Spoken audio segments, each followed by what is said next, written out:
Hello. आज की हमारी वीडियो का टॉपिक रहेगा स्टैंडर्ड कॉस्टिंग, प्रमाप लागत विधि, जिसको हम बोलते हैं प्रमाप लागत विधि, स्टैंडर्ड कॉस्टिंग।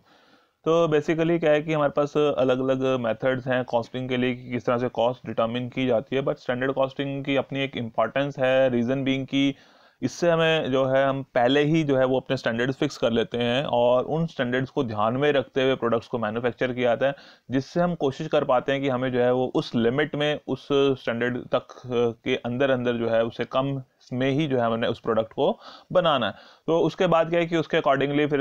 एक तो हमारे पास टारगेट रहता है कि कम से ज़्यादा हम इतना ही खर्चा कर सकते हैं और इससे कम कॉस्ट में ही हमें जो है उस प्रोडक्ट को बनाना है।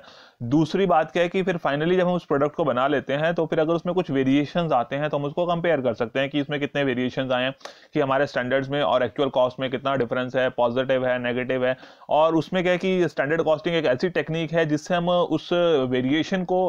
डिफरेंशिएट कर सकते हैं, डिफरेंट क्लासेस में डिवाइड कर सकते हैं कि वो मटेरियल की वजह से है, लेबर की वजह से है, ओवरहेड की वजह से है। मटेरियल का है तो मटेरियल में प्राइस की वजह से है, उसकी क्वांटिटी की वजह से है, उसके वेरियस काइंड ऑफ मिक्सचर्स की वजह से है। लेबर का है तो लेबर के आइडल टाइम की वजह से है, लेबर की एफिशिएंसी की वजह से, लेबर रेट की वजह से। तो किस वजह से, किस रीजन से वो वेरिएशन आया है उसको हम आइडेंटिफाई कर सकते हैं। उसके अकॉर्डिंगली फिर करेक्टिव एक्शंस लिए जाते हैं और इस तरह से जो हम अपनी कॉस्ट को कंट्रोल कर सकते हैं। तो आज की वीडियो में हम स्टैंडर्ड कॉस्टिंग के बारे में पढ़ेंगे कि एक्चुअल में है क्या और इसके क्या एडवांटेजेस और लिमिटेशंस ऑर्गेनाइजेशन के लिए रहते हैं। तो basically they are two types of costing, historical cost system and standard cost system. की हिस्टोरिकल कॉस्ट सिस्टम की जिसमें आप जो है वो हिस्टोरिकल यानी कि जो पहले काम हो चुके हैं उनकी कॉस्ट को आप कंसीडर करते हैं, उनके रिकॉर्ड्स आप मेंटेन करते हैं, तो जो नॉर्मली हम कॉस्ट अकाउंटिंग के अंदर करते हैं। और दूसरा जो है वो स्टैंडर्ड कॉस्टिंग सिस्टम। तो स्टैंडर्ड कॉस्ट में जैसे मैंने बताया कि हम जो है वो फ्यूचर के लिए पहले से ही स्टैंडर्ड्स डिसाइड कर लेते हैं कि कितनी जो है वो इस प्रोडक्ट को बनाएंगे या इस सर्विस को डिलीवर करने के लिए हमें जो है वो कितने एक्सपेंसेस करने पड़ेंगे, कितना खर्चा इसके लिए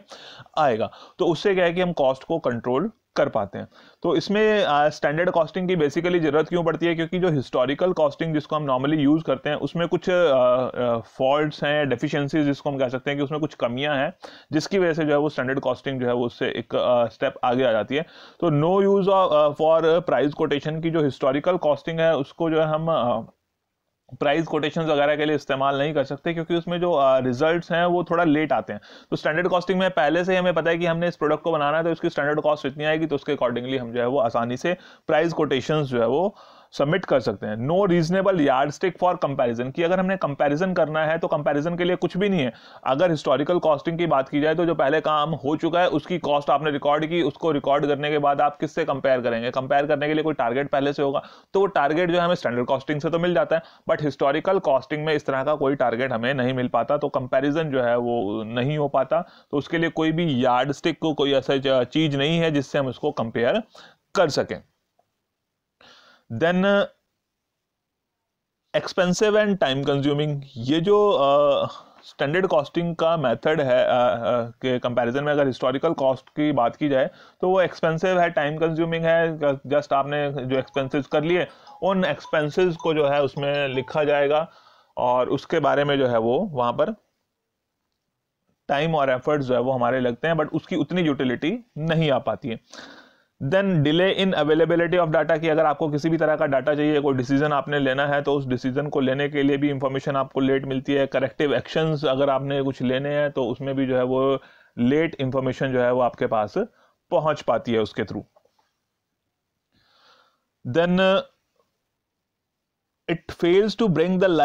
to the light the reasons for cost deviations. अब हिस्टोरिकल कॉस्टिंग में जैसे मैंने बताया ना कि आपने जो है वो जो भी खर्चे हुए हैं, जो भी एक्सपेंसेस हुए हैं, उनका आपने रिकॉर्ड मेंटेन कर लिया। तो रिकॉर्ड मेंटेन करने से जो है आप उसमें जो डेविएशंस हैं कि किस वजह से हुआ, कि मटेरियल की वजह से है, लेबर की वजह से है, या मटेरियल में भी जो है मटेरियल के प्राइस की वजह से है, मटेरियल की क्वांटिटी की वजह से है, लेबर मिक्स की वजह से है, कि किस रीज़न से जो है उसमें वेरिएशन है, उसको हम आइडेंटिफाई नहीं कर सकते। और ये जो हिस्टोरिकल कॉस्टिंग है इसकी कोई हेल्प हमें डिसीजन मेकिंग में नहीं मिलती। तो डिफिकल्ट टू टेक डिसीजन, कि अगर हमने कोई डिसीजन लेना है तो उस डिसीजन को लेने के लिए भी जो है वो हिस्टोरिकल कॉस्ट से उतने इंफॉर्मेशन हमें नहीं मिल पाती, और अगर मिल भी पाती है तो उसमें जो है वो डिले हो जाता है इंफॉर्मेशन में। तो इसके बाद हम कर लेते हैं कि इस वजह से जो है स्टैंडर्ड कॉस्टिंग की रिक्वायरमेंट आई है। तो अब स्टैंडर्ड कॉस्ट एक्चुअल में है क्या, फिर उसके बाद स्टैंडर्ड कॉस्टिंग क्या चीज़ होती है। तो पहले हम स्टैंडर्ड कॉस्ट के बात कर लेते हैं। तो स्टैंडर्ड कॉस्टिंग क्या है कि उस कॉस्ट को डिटरमिन करने का, उस सिस्टम को इंप्लीमेंट करने का जो प्रोसेस है, दैट इज स्टैंडर्ड कॉस्टिंग। तो पहले स्टैंडर्ड कॉस्ट के बारे में बात कर लेते हैं कि स्टैंडर्ड कॉस्ट क्या है। The word standard means a benchmark और यार्ड स्टिक, कि मतलब आपने जो है वो एक टारगेट जो है उसको हम अगर कहें तो वो टारगेट आपने जो है वो स्टैंडर्ड कॉस्ट का मतलब है कि वो टारगेट हमने डिसाइड कर लिया, एक परमाप अपना जो है उसका जो भी स्टैंडर्ड है उसको हमने सेट कर लिया। The standard cost is predetermined cost which determines in advance what each product or service should cost under given circumstances. तो ये क्या है कि स्टैंडर्ड कॉस्ट जो है वो प्री डिटरमिन्ड कॉस्ट है, कि जिसके बारे में हमने पहले से ही डिटरमिन कर लिया, पहले से ही निर्धारित कर लिया जिस कॉस्ट को, और कि एक गिवन सर्कमस्टांसेस में, कि नॉर्मल सर्कमस्टांसेस में जो कंडीशंस हैं हमारी, उन नॉर्मल कंडीशंस में, गिवन सर्कमस्टांसेस में उस प्रोडक्ट को या सर्विस को हम बनाते हैं, मैन्युफैक्चर करते हैं, तो उसको प्रोड्यूस करने की कितनी कॉस्ट आएगी वो इन एडवांस डिटरमिन करना जो है अगर हमने उसको कर लिया, that is known as standard cost. और इस स्टैंडर्ड कॉस्ट को आईसीएमए लंदन ने कैसे एक्सप्लेन किया है। Standard cost is a pre determined cost which is calculated from the management standards of efficient operation, की अगर हम एफिशिएंटली काम करते हैं, एंड रेलिवेंट नेसेसरी एक्सपेंडिचर्स की, और सिर्फ जो जरूरी खर्चे हैं, उससे जरूरी खर्चे हैं सिर्फ उन्हीं खर्चों को किया जाता है, और एफिशिएंटली अगर हम काम करते हैं तो उसके बेसिस पर जो कॉस्ट डिटरमिन की जाती है, that is known as standard cost. And it may be used as a basis for price fixing और फॉर प्राइस कंट्रोल कॉस्ट, और for cost control through variance analysis. तो ये जो आपकी स्टैंडर्ड कॉस्ट है, इसका हम प्राइस फिक्सेशन में भी इस्तेमाल कर सकते हैं, क्योंकि हमने प्राइस फिक्स करना है तो हमें कॉस्ट के बेसिस पर हम ही फिक्स करते हैं कि इतनी कॉस्ट आएगी, तो उसके ऊपर कितना प्रॉफिट मार्जिन लेना है, तो उसके बेसिस पर हम प्राइसेस भी फिक्स कर सकते हैं स्टैंडर्ड कॉस्टिंग के बेसिस पर। और साथ ही कॉस्ट कंट्रोल, जैसे बताया ना कि पहले से आपके पास टारगेट है, पहले से आपने यार्ड स्टिक बनाया हुआ है, तो उस बेंचमार्क पे, उस यार्ड स्टिक को ध्यान में रखते हुए आप जो है वो कॉस्ट को कंट्रोल कर सकते हैं, और वेरिएशंस को आइडेंटिफाई कर सकते हैं, और उनको एनालाइज कर सकते हैं कि वेरिएशंस का बेसिकली रीजन क्या है, किस वजह से वो वेरिएशंस हुए। Then steps involve in standard costing की, इस जो स्टैंडर्ड कॉस्टिंग की हम बात करें तो इसमें कौन कौन से स्टेप्स इन्वॉल्व हैं स्टैंडर्ड कॉस्टिंग के प्रोसेस को इंप्लीमेंट करने के लिए। जैसे हम बताया ना कि स्टैंडर्ड कॉस्ट, तो ये बता दिया आपको कि पहले से आपने वो कॉस्ट डिसाइड कर ली, तो जो कॉस्ट डिसाइड करने का जो प्रोसेस है, that is known as standard costing. तो उस स्टैंडर्ड कॉस्टिंग में क्या क्या स्टेप्स हम लेते हैं वो आपको बता देते हैं। तो इसमें पहला जो स्टेप है, that is determination of standard cost, की सबसे पहले हमें जो है वो स्टैंडर्ड कॉस्ट को डिटर्मिन करना पड़ता है कि कितनी स्टैंडर्ड जो है वो कॉस्ट आएगी, ऑर्डिनरी सर्कमस्टांसेस में, नॉर्मल सर्कमस्टांसेस में जो है वो कितनी कॉस्ट उसकी होगी। देन रिकॉर्डिंग एक्चुअल कॉस्ट, की वो सिस्टम हमने जो स्टैंडर्ड कॉस्टिंग का है उसको इंप्लीमेंट करना है, तो फिर हमने स्टैंडर्ड कॉस्ट डिटरमिन की, उसके बाद हम फिर एक्चुअल कॉस्ट को रिकॉर्ड करते हैं कि एक्चुअल में जो हमने प्रोडक्ट मैन्युफैक्चर किया है, वो सर्विस की जो कितनी कॉस्ट आई है। तो वो दोनों चीजें हमारे पास आ गई। स्टैंडर्ड भी हमने पहले से फिक्स किया हुआ था, फिर हमने जो है वो एक्चुअल में जब उसको प्रोडक्ट को, सर्विस को बनाया, उसके बाद उसकी एक्चुअल कॉस्ट को रिकॉर्ड कर लिया। Then comparison between standard cost and actual cost, उसके बाद हमने क्या करना है कि उन दोनों को कंपेयर करना है, कि जो स्टैंडर्ड कॉस्ट है और एक्चुअल कॉस्ट है उन दोनों को कंपेयर किया जाएगा। कंपैरिजन करने के बाद जो है जब हम कंपेयर करेंगे तो उसमें कहीं ना कहीं कोई वेरिएंसेस आएंगे, फाइंडिंग आउट द वेरिएंसेस, की वो वेरिएंसेस जो है हमें आइडेंटिफाई करने हैं कि उसमें जो वेरिएशन आया है, चाहे वो प्लस में है चाहे वो माइनस में है। प्लस का मतलब कि फेवरेबल वेरिएंस है, और नेगेटिव का मतलब कि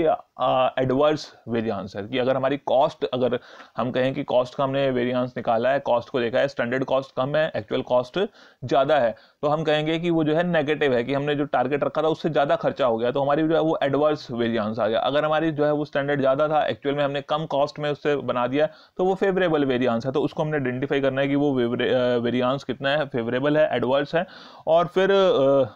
देखना है कि कहां से वो वेरिएंसेस अराइज हुए। Then reporting of variance so as to find out the inefficiency and take necessary corrective actions. फिर उस वेरिएंस को हमने रिपोर्टिंग करनी है मैनेजमेंट को, ताकि मैनेजमेंट आइडेंटिफाई कर सके कि वो जो वेरिएंसेस हैं, इन केस की वो नेगेटिव आ रहे हैं तो वो किस वजह से आ रहे हैं। अगर नेगेटिव वेरिएंसेस है, पॉजिटिव है, तो बहुत अच्छी बात है कि हमारा जो है वो टारगेट से कम कॉस्ट में हमने उन प्रोडक्ट्स को, सर्विसेज को मैन्युफैक्चर कर लिया, प्रोड्यूस कर लिया, डिलीवर कर लिया। बट अगर जो है वो नेगेटिव आते हैं तो हमें फाइंड आउट करना है अपने इनएफिशिएंसी को, कि कहां पर जो है वो इनएफिशिएंसी रहेगी, कहां पे हमारी कमी रहेगी, जिस वजह से जो है वो नेगेटिव वेरिएंसेस आए हैं, और उसके लिए फिर करेक्टिव एक्शंस लेना, ताकि नेक्स्ट टाइम जो है वो हम उसको जो है वो उस स्टैंडर्ड के अकॉर्डिंगली जो है वो प्रोडक्ट्स और सर्विसेज मैन्युफैक्चर कर सके। देन बात कर लेते हैं एडवांटेजेस ऑफ स्टैंडर्ड कॉस्टिंग की। जो स्टैंडर्ड कॉस्टिंग की जो टेक्निक है, जो मेथड है, इसके क्या क्या एडवांटेज जो है वो किसी भी ऑर्गेनाइजेशन के लिए रहते हैं। तो सबसे पहला जो फैक्टर है दैट इज मोटिवेशनल इफेक्ट। तो जो भी ऑर्गेनाइजेशन में काम करने वाले लोग हैं उनको जो है वो एक मोटिवेशनल फैक्टर जो है वो स्टैंडर्ड कॉस्टिंग से उनका मोटिवेशन लेवल हाई हो जाता है, क्योंकि उनको पता है कि हमारे पास जो है ये टारगेट है और इस टारगेट के अंदर अंदर जो है हमें उसको काम को कंप्लीट करना है। तो अगर हम जो है वो कहते हैं कि जो हमें आउटपुट की बात करते हैं तो हम कहते हैं कि वो जो स्टैंडर्ड से ज़्यादा होनी चाहिए, और अगर हम कॉस्ट की बात करते हैं तो वो स्टैंडर्ड से कम रहनी चाहिए। तो मोटिवेशनल इफेक्ट, क्योंकि एक टारगेट हमारे सामने रहता है। जब इनकेस की कोई टारगेट नहीं है, कोई ऑब्जेक्टिव नहीं है, हमारा कोई सेट लिमिट नहीं है, तो फिर जो है उससे हम कोई मोटिवेशन हमें नहीं मिल पाता। बट अगर हमारे पास सामने कोई टारगेट है, कोई लेवल है, उस लेवल को ध्यान में रखते हैं तो हमारा जो है वो मोटिवेशन लेवल ऑर्गेनाइजेशन में जो एम्प्लॉयज़ हैं उनका बढ़ जाता है। देन कॉस्ट कॉन्शियसनेस की उनकी जो सोच समझ है उस कॉस्ट के बारे में जो है वो इम्प्रूव हो जाती है। कॉस्ट कॉन्शियसनेस की कॉस्ट के बारे में जो उनकी चेतना, जिसको हम कह सकते हैं कि उनको जो है वो एक अवेयरनेस कॉस्ट के बारे में रहती है कि हमें जो है वो एफिशिएंसी से काम करना है,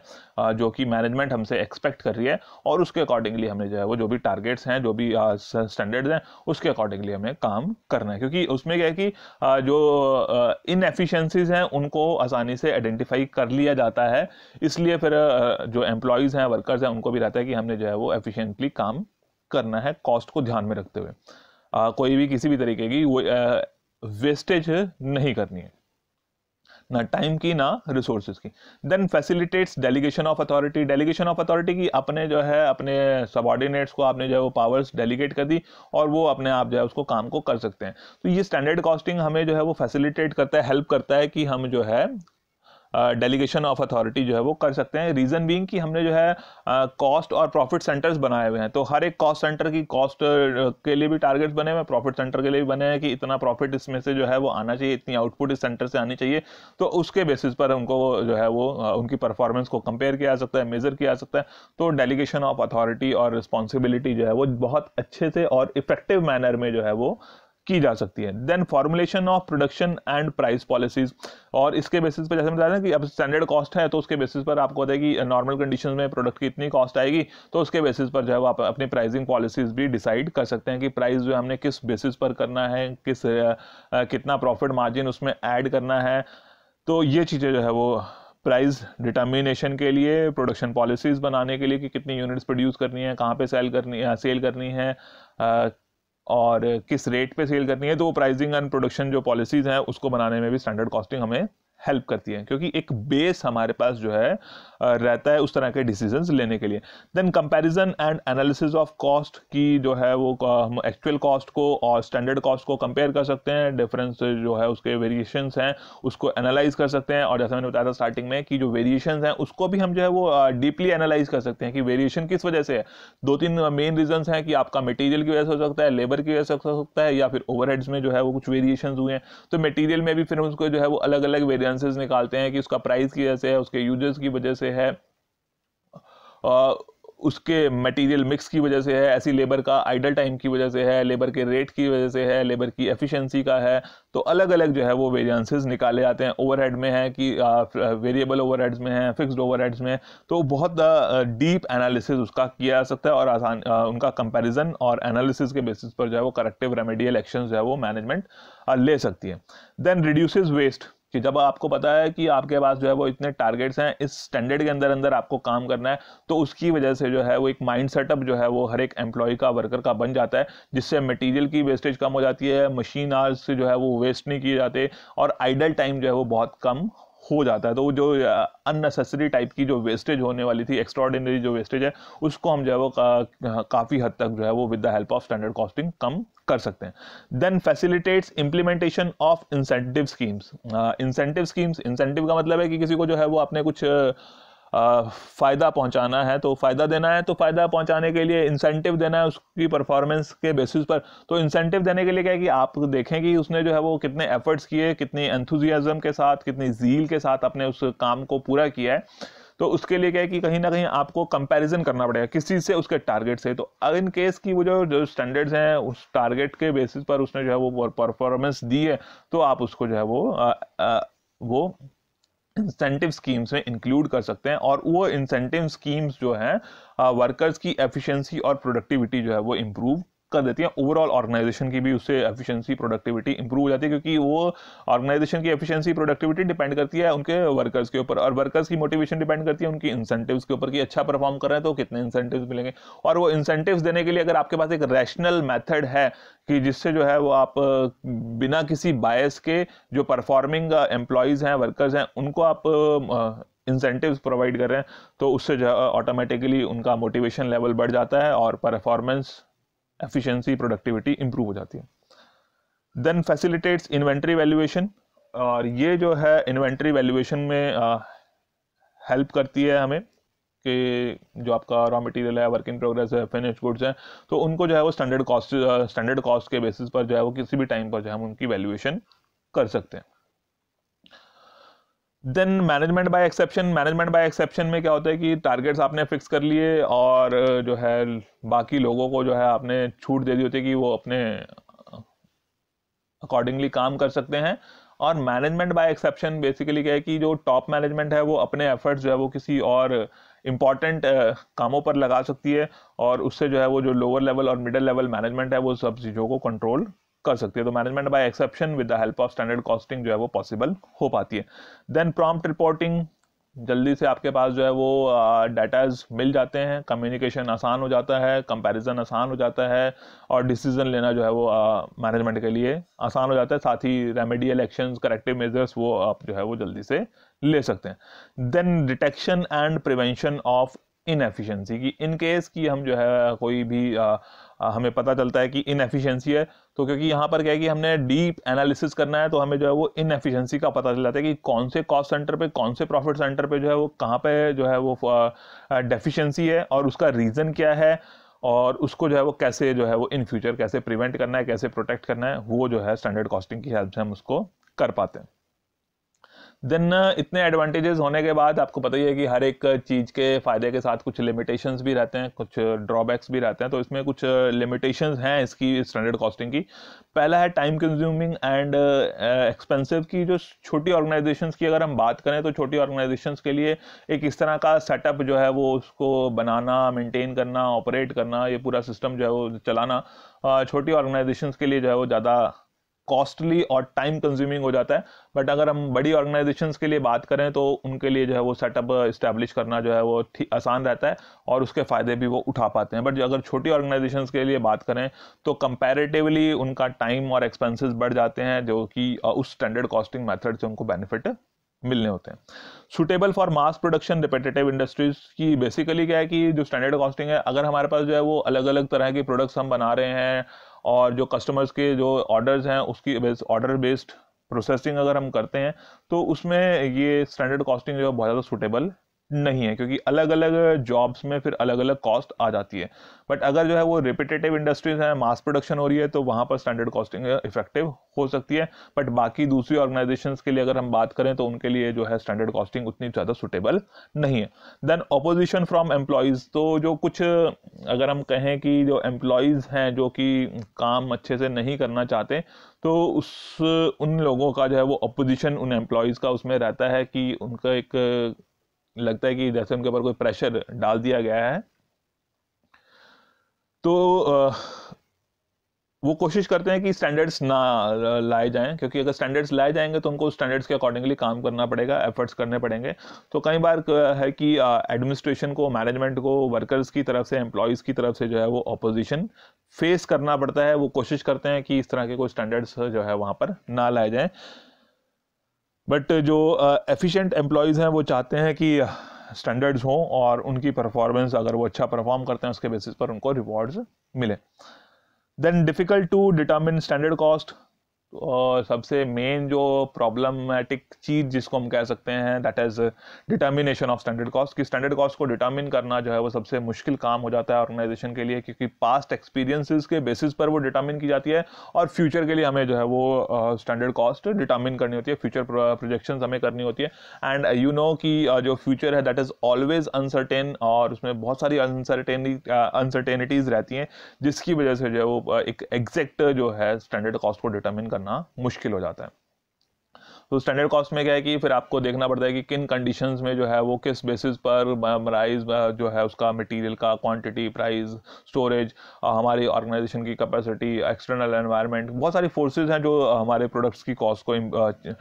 इन्फ्लुएंस करती हैं, तो स्टैंडर्ड कॉस्ट को डिटरमिन करना जो है वो मुश्किल हो जाता है। Then lack of proper control,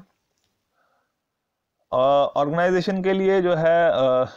इसके बेसिस पर जो है वो कंट्रोल इम्प्लीमेंट करना मुश्किल होता है। वैसे तो हम कहते हैं कि जैसे आइडेंटिफिकेशन तो